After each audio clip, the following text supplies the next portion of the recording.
Hello नमस्कार दोस्तों। आप सबका दी एनवी क्लासेस में स्वागत करता हूँ और मैं हूँ निर्मल। आप सबका तहे दिल से स्वागत करता हूँ, है ना। चलिए ठीक है। हमारी बहुत सारी सीरीज चल रही है। वैसे तो अभी हमने सब कुछ स्टार्ट कर दिया है। लूज स्टडी स्टार्ट कर दी है, पॉलिटी चल रही है, एंशिएंट हिस्ट्री चल रही है। इधर क्लास 10th में हमने दो सब्जेक्ट स्टार्ट करे हैं, डेमोक्रेटिक पॉलिटिक्स और इकोनॉमी। मानता हूँ कि मैंने चैप्टर सीरियल वाइज नहीं लिए, पर ठीक है, जैसा है वैसे समझो। ठीक है। हम अभी डिस्कस कर रहे हैं क्लास 10th का चैप्टर नंबर 2 इकोनॉमी। इस चैप्टर का नाम है सेक्टर्स ऑफ इंडियन इकोनॉमी। चलिए, इसमें हम लोग लास्ट क्लास में काफी कुछ डिस्कस कर चुके थे। जैसे सर, जैसे जैसे हम लोग डिस्कस कर चुके थे प्राइमरी, सेकेंडरी, टर्सरी, तीनों डिस्कस कर चुके हैं। जीडी भी डिस्कस कर चुके थे। इनका कंट्रीब्यूशन कैसा है जीडीपी के अंदर वो डिस्कस कर चुके हैं। और कहाँ पर एम्प्लॉयमेंट ज्यादा है ये हम डिस्कस कर चुके हैं। लास्ट क्लास में बता चुका हूँ मैं ना। आप चाहो तो पिछले वाली क्लास में जाके उसको देख सकते हो। ठीक है। मिलेगी कहाँ? लिस्ट में देख लेना यार। और क्या बता दूँ, मतलब और क्या बोलूँ मैं आपसे।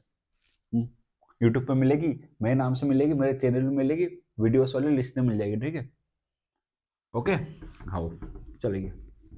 चलो मिलते हैं क्या, मतलब पढ़ते हैं आगे क्या।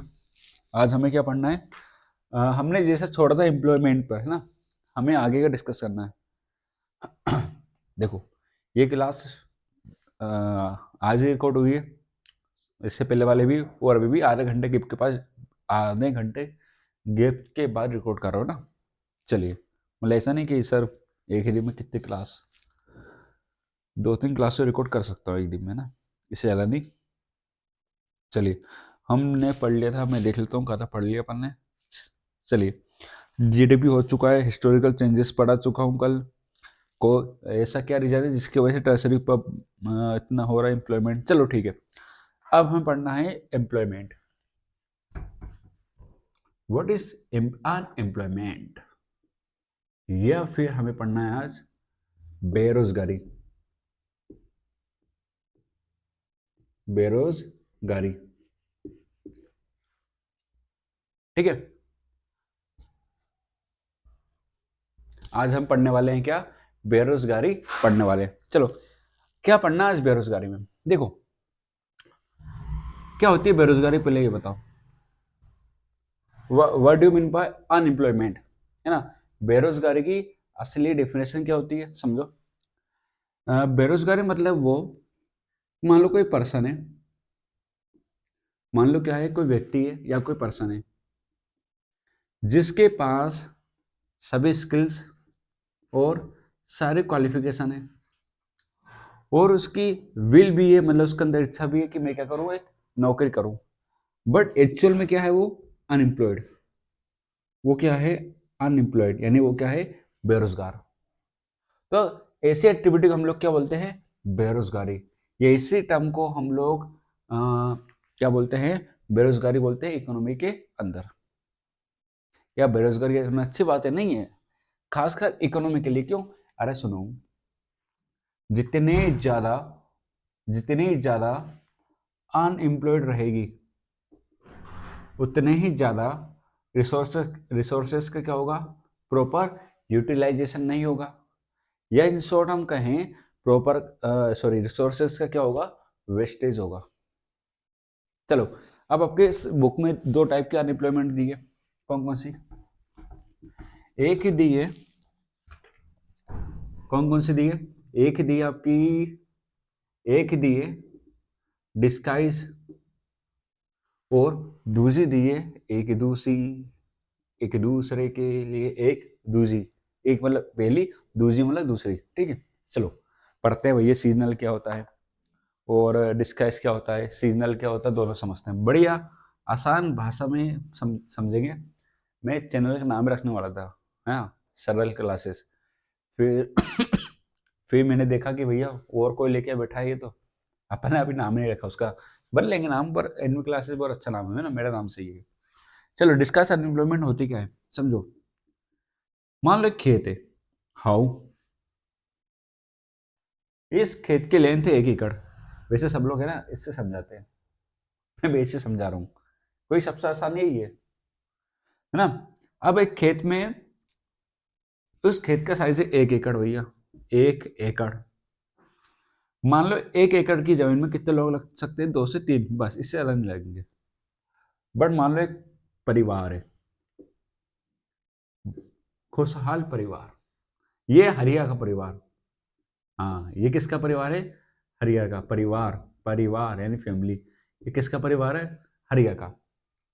अब हरिया के परिवार में 11 मेंबर, सॉरी 11 मत, ज्यादा हो जाएंगे, 11, हाँ ठीक है, 11 मेंबर है। दादा दादी सबको मिला के, भाई बहन सबको मिला के 11 मेंबर है। उस 11 मेंबर लोग, 11 मेंबर है, और 1 एकड़ की जमीन है। हाँ भैया, बहुत नाइंसाफी, गरीबी तो है, दिख रहा है।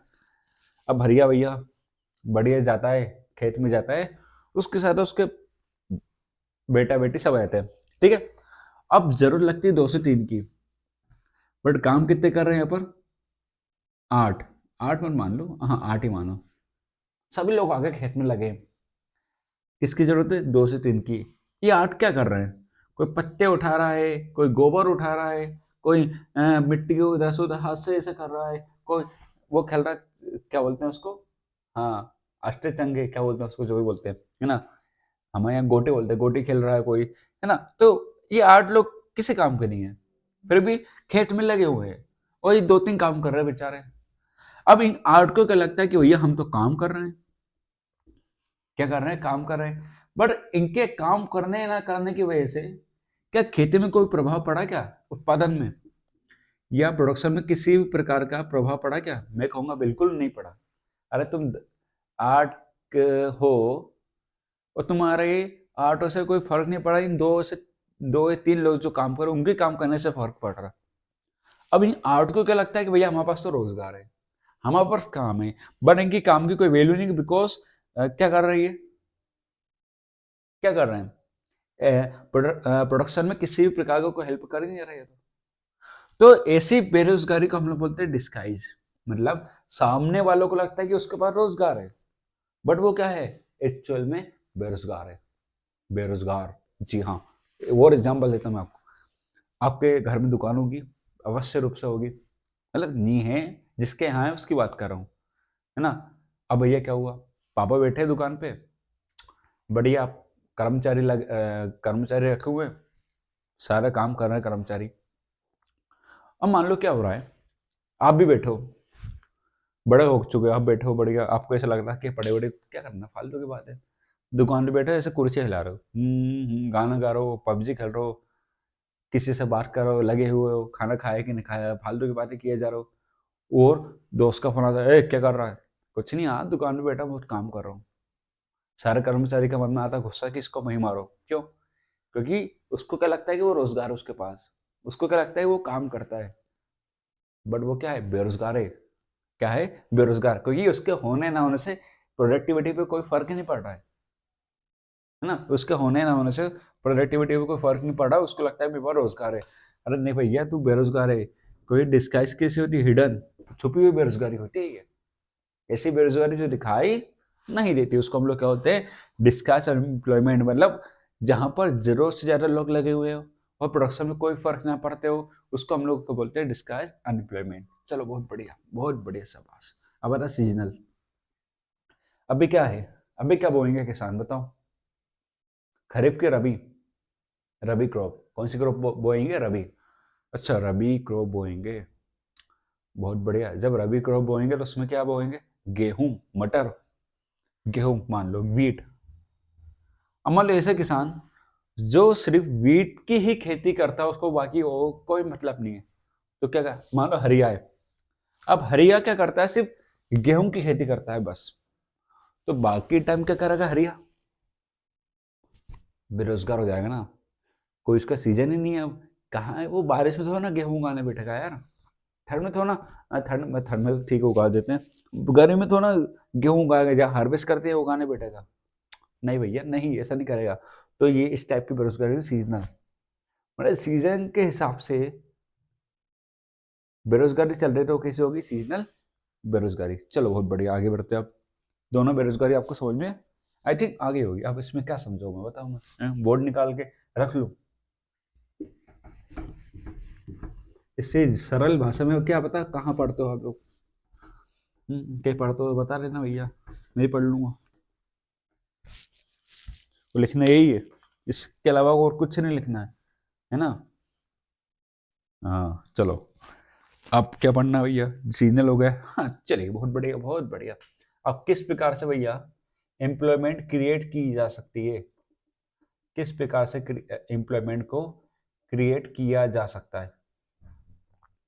अगला टॉपिक आपका है ना, मेरा पेज नंबर नहीं है कुछ भी, है ना? तो क्रिएट करने के दो तरीके हो सकते हैं, एक शॉर्ट टर्म के लिए और एक लॉन्ग टर्म के लिए। चलो शॉर्ट टर्म के लिए कैसे करोगे? मैं मैं ये मानता हूं कि शॉर्ट टर्म्स में करना हो भैया, रोजगार देना है, तो एक काम करो, उसको मजदूरी करवा लो उससे। क्या करवा लो? मजदूरी। वही मजदूरी करवाना शॉर्ट टर्म में आएगा, सीधी सीधी बात है। अब मजदूरी करेगा कौन? अब भाई सभी को मजदूरी मिलना या सभी को नौकरी मिलना इतना आसान नहीं है। तो सरकार ने एक काम करा यार, मुझे निकालना पड़ेगा सॉल्यूशन। सरकार ने बोला कि मुझे निकालना पड़ेगा सॉल्यूशन, तो सरकार ले गई स्कीम। क्या लेके आई सरकार? एक योजना लेकर आई। अच्छा हाँ, उस योजना का नाम है एमजी नरेगा। क्या नाम है? एमजी नरेगा। वाह क्या बात है। ये योजना कब आई थी? 2005। क्या लिखा है सर इसके अंदर? इसके अंदर ये लिखा है सरकार ने कि भैया हम, तुम बेरोजगार बैठे हो ना, तुम भी बेरोजगार बैठे हो, तुम भी बेरोजगार बैठे हो, एक काम करो, तुम आप पंचायत में, चलो इस समझो, तुम आओ पंचायत में, आओ भैया, क्या करेंगे पंचायत में आके? पंचायत में बनवा अपना एक कार्ड, शादी वाला, अरे नहीं है, तो नरेगा कार्ड, एफजी नरेगा कार्ड। क्या करेंगे इस कार्ड का बनवा दे, मतलब विजिटिंग कार्ड हो, बीपीएल कार्ड हो, तो फायदा हो, इसका क्या फायदा? सुनो तो सही। हाँ, हम तुम्हें इस कार्ड से 100 दिनों तक, अच्छा क्या देंगे? क्या बाटली? नहीं, जॉब। हम तुम्हें 100 दिनों तक क्या देंगे? रोजगार या फिर एम्प्लॉयमेंट देंगे।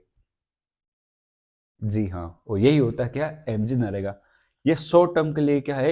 एम्प्लॉयमेंट क्रिएट करने का क्या है? तरीका है। कौन ले गई थी स्कीम? सरकार ले गई थी। कब ले गई थी? 2005 में ले गई थी। क्या देती है इसमें? 100 दिनों तक रोजगार देती है, और जो भी मिनिमम वेजेस होगा वो देगा।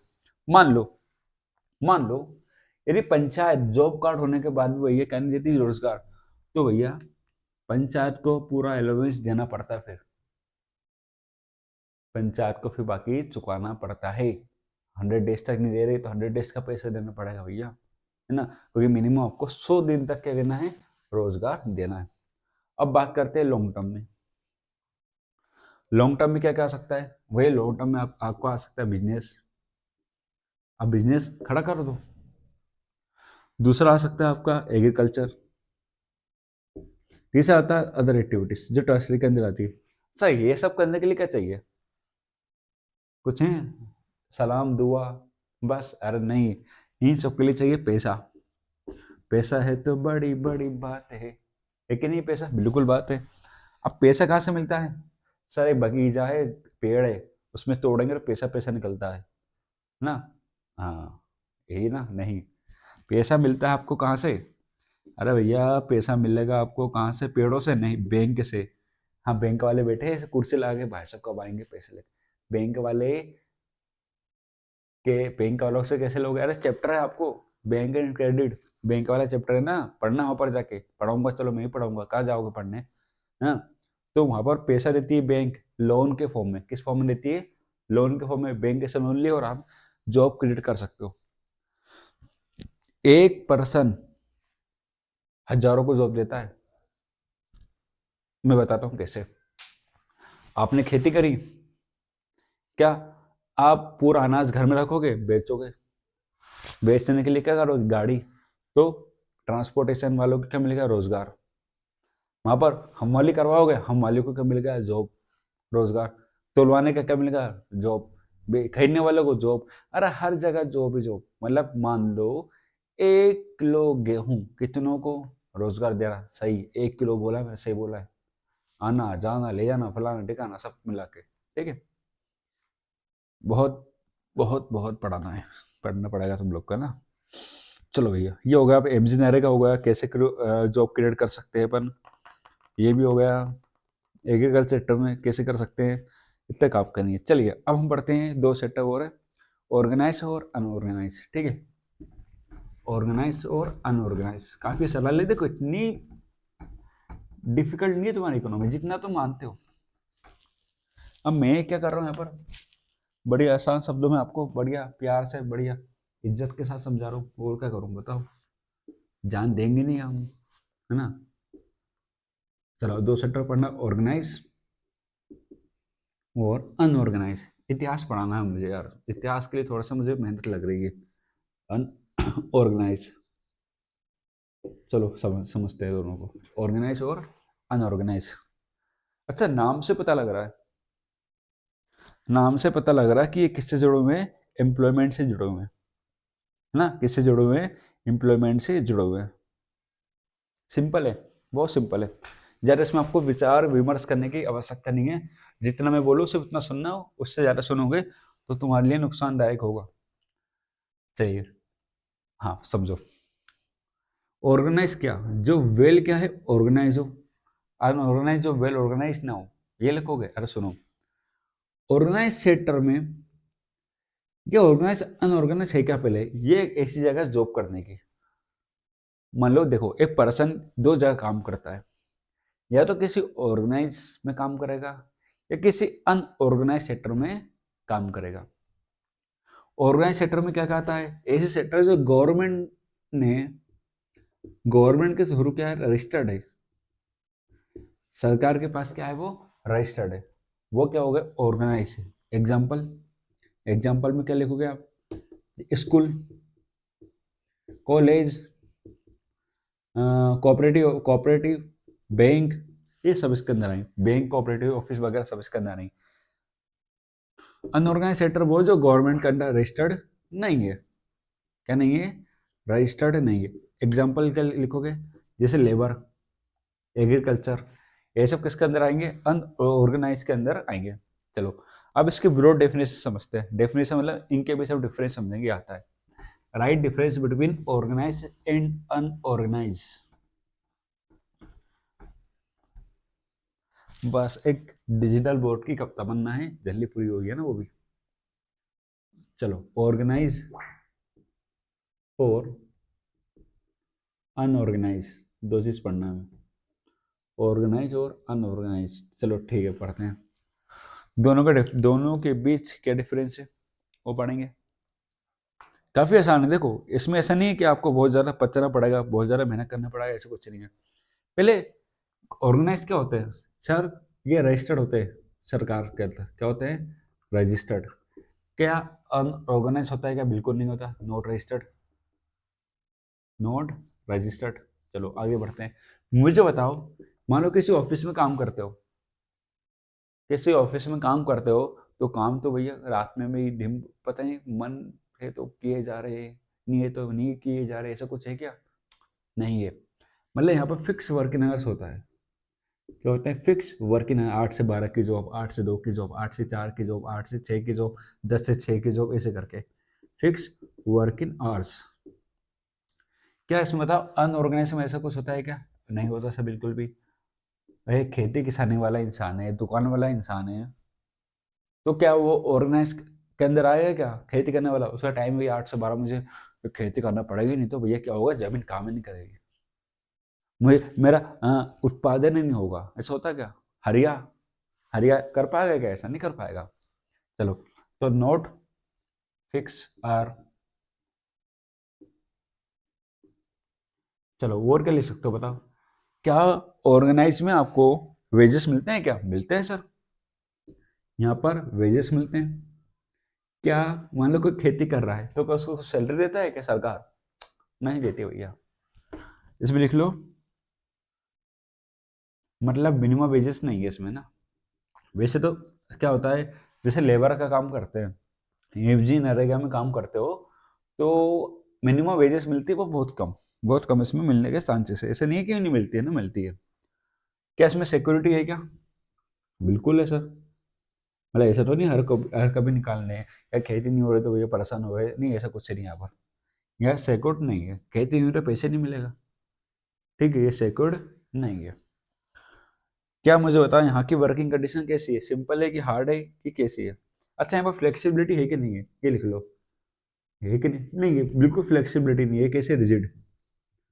जबकि ये कैसी जॉब है, फ्लेक्सिबल। और अनऑर्गेनाइज कैसे होता है, फ्लेक्सिबल होता है। मतलब कभी भी छोड़ सकते हो, कभी भी ज्वाइन कर सकते हो, है ना, कभी भी जा सकते हो, कभी भी आ सकते हो, ठीक है। क्या इसमें कुछ एमिनिटीज या फैसिलिटी मिलती है क्या? या फैसिलिटी मिलती है क्या? बिल्कुल मिलती है भैया। खाना पीना, अच्छी सिक्योरिटी, सब कुछ मिलता है। मतलब ये मान लो मेडिकल फैसिलिटी सब मिलती है, इसमें मिलता है क्या? नहीं, बिल्कुल भी नहीं मिलता। तो ये होगा आपका ऑर्गेनाइज और अनऑर्गेनाइज सेक्टर, ठीक है। अब सवाल आता है कि सर किस प्रकार से हम इसको सेव करें। लास्ट टॉपिक बच्चे, इसके बाद नहीं है ना कुछ भी। सर किस प्रकार से हम इसको सेव करें? आपने अनऑर्गेनाइज के अंदर इतनी सारी समस्या बता दी, सर सोल्यूशन भी तो बताना पड़ेगा। देखो सर, समस्या होती है वहाँ सोल्यूशन जरूर होता है। चलो समझेंगे इसका सोल्यूशन अपन। अच्छा, सॉल्यूशन क्या क्या बताओगे? अरे कुछ नहीं करो, इसका उल्टा कर दो। मैंने क्या बोला? प्रॉब्लम को उल्टा कर दो, सॉल्यूशन हो जाता है। अच्छा, मैं क्या अलग अब मुझे बताओ, मैं अनऑर्गेनाइज को भैया एक कानून के अंदर ला दूं, एक लॉ बना दूं, अपने उससे लिखो, मतलब अपने थोड़ा विवेक का यूज करो, अपने थोड़ा ब्रेन का यूज करो, अपने कॉन्सेप्ट का यूज करो। अरे मैं कानून बना दूंगा तो थोड़ा सा कहीं ना कहीं क्या होगा, सिक्योरिटी बढ़ जाएगी। क्या बढ़ जाएगी? सिक्योरिटी बढ़ जाएगी। अब मैं कानून सिक्योरिटी क्या बढ़ाऊं? वेजेस के लिए भी, तो भैया कम से कम इतना वेजेस तो दो आप, कम से कम इतना वर्किंग आवर्स तो करो। क्या खेतों के लिए अप्लाई होगा? नहीं होगा, फिर वो है ना, खेती बाड़ियों के लिए अप्लाई नहीं होगा, ठीक है।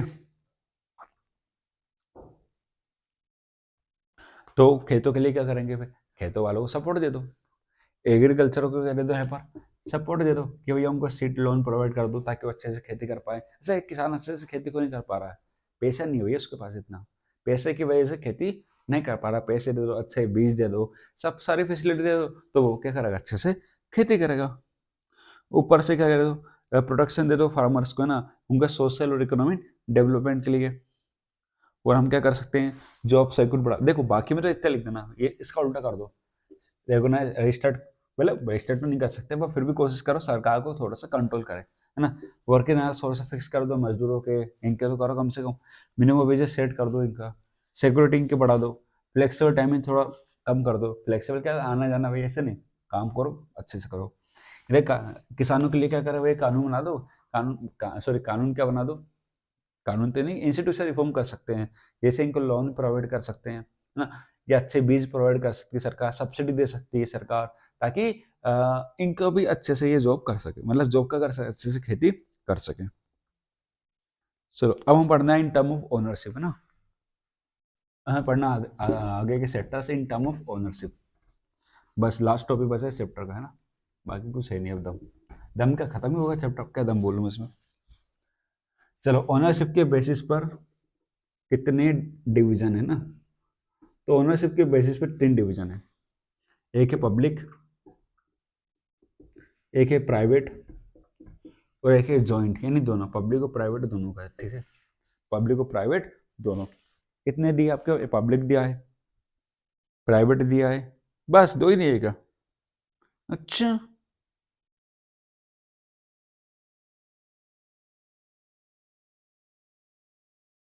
ठीक है, छोड़ो, जॉइंट मैंने अपनी तरफ से लिख दिया, छोड़ो। चलो, पब्लिक मतलब क्या? सरकारी, जहां पर सरकार का कोई इंटेंशन ना हो, किसके लिए? प्रॉफिट के लिए। यहाँ पर काम किसके लिए होता है? सिर्फ वेलफेयर के लिए। किसके लिए होता है? मात्र वेलफेयर के लिए। या हम दूसरे बेसिस पर कहें कि पब्लिक सेक्टर वो सेक्टर होते हैं जहां पर सरकार का कंट्रोल 50% से ज्यादा हो, जहां पर सरकार का शेयर 50% से ज्यादा हो, उसको हम बोलेंगे पब्लिक सेक्टर। क्या बोलेंगे? पब्लिक। जैसे रेलवे, रेलवे किसकी है? सरकार की। रेलवे किसकी है? सरकार की। तो ये किसके अंडर में आ गया? आपका पब्लिक के अंदर आ गया। प्राइवेट क्या?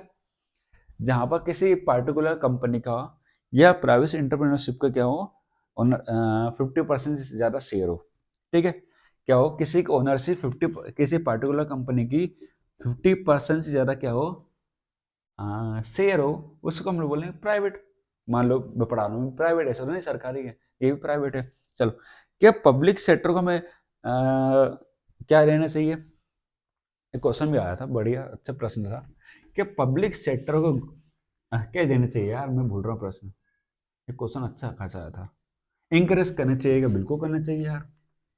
चलो, क्या पब्लिक सेक्टर को इंकरेज करना चाहिए, मेरे तरफ से आपसे एक प्रश्न है, बिल्कुल करना चाहिए। काहे, पहली बात तो भैया सरकार का कंट्रोल रहता है, और सरकार थोड़ा सा कोई प्रॉफिट कमाने बैठी है, प्राइवेट तो बैठा है भैया, उसका काम है भैया फायदा कमाना। क्या सरकार फायदा कमाने बैठी है क्या, नहीं। तो सरकार किसके लिए बैठी है, सोशल और इकोनॉमिक डेवलपमेंट के लिए। क्या होगा समाज में, समाज में सबका क्या होगा, डेवलपमेंट होगा, होगा कि नहीं होगा, बिल्कुल होगा। सरकारी जॉब को चाहिए भैया सबको, क्योंकि सरकार के अंदर जॉब, क्या सरकारी क्या होती है, जॉब सिक्योर्ड होती है, फिक्स वेजेस होते हैं, सारी बेसिक फैसिलिटी मिलती भी है। तो इसलिए पब्लिक सेक्टर को ज़्यादा हमें इंकरेज करना चाहिए। चलिए, तो ये होगा मेरे ख्याल से आपका पूरा चैप्टर फिनिश है। अब इसमें कुछ बच्चा है क्या, मैं एक बार नज़र डाल लेता हूँ पूरे चैप्टर पे। मेरे ख्याल से कुछ नहीं बचा है, मेरे ख्याल से क्या कुछ भी नहीं बचा, अब तो सब करवा दिया मैंने, सब कुछ सब कुछ। चलो, कुछ नहीं बचा, पूरा चैप्टर आपका क्या हो चुका है, कंप्लीट। पूरा चैप्टर आपका क्या हो चुका है, कंप्लीट हो चुका है। चलिए, इससे पहले एक क्लास और थी 33 मिनट की, वो देख लेना। ये पार्ट सेकंड रहेगा, ठीक है, ये क्या रहेगा आपका पार्ट सेकंड, ये चैप्टर होगा आपका कंप्लीट। कौन चैप्टर कंप्लीट होगा, इकोनॉमिक का, कौन सा, सेक्टर्स ऑफ इंडियन इकोनॉमी, ठीक है। अब इसके दो चैप्टर और बच्चे हैं आपके, मनी और क्रेडिट और डेवलपमेंट, है ना, ये कर लेंगे अपन नेक्स्ट क्लास में, कभी भी टाइम मिलेगा आप करेंगे थोड़ा सा, क्योंकि मुझे प्राचीन इतिहास, एंशिएंट हिस्ट्री पढ़ा रहा हूँ, पॉलिटी पढ़ा रहा हूँ, तो मुझे उनको भी समय थोड़ा सा देना पड़ेगा, ठीक है। चलिए, कोई डाउट आप लोग कमेंट में पूछ सकते हैं, इकोनॉमी समझ में आ रही कि नहीं आ रही, ये भी पूछो, क्लास कैसे लग रहा है ये भी बोलो, सब बोलो यार, है ना, बोलने से मजा आता है। वो क्लास को ज़्यादा से ज़्यादा लोगों तक पहुँचा दो, मेहनत लगती है भैया। अब मैं ऐसा तो ही नहीं, बोर्ड उठाया पढ़ाने पड़ेगा, लाइट वाइट सब, अरे भैया हजारों तनफन, है ना, जब जाके क्लास ले पाते हैं। चलिए, तो आप कंप्लीट हो चुका है, कोई डाउट है तो ज़रूर पूछो, है ना। उसके अलावा और क्या बोलूँ मैं, हाँ, लाइक शेयर कर देना, सब्सक्राइब कर देना और शेयर कर देना, ठीक है। और ज़्यादा से ज़्यादा लोगों तक पहुँचाओ, सरल भाषा में सब कुछ मिलेगा, ठीक है। चलिए, फिर मिलते हैं आपसे अगले क्लास में, थैंक यू वेरी मच।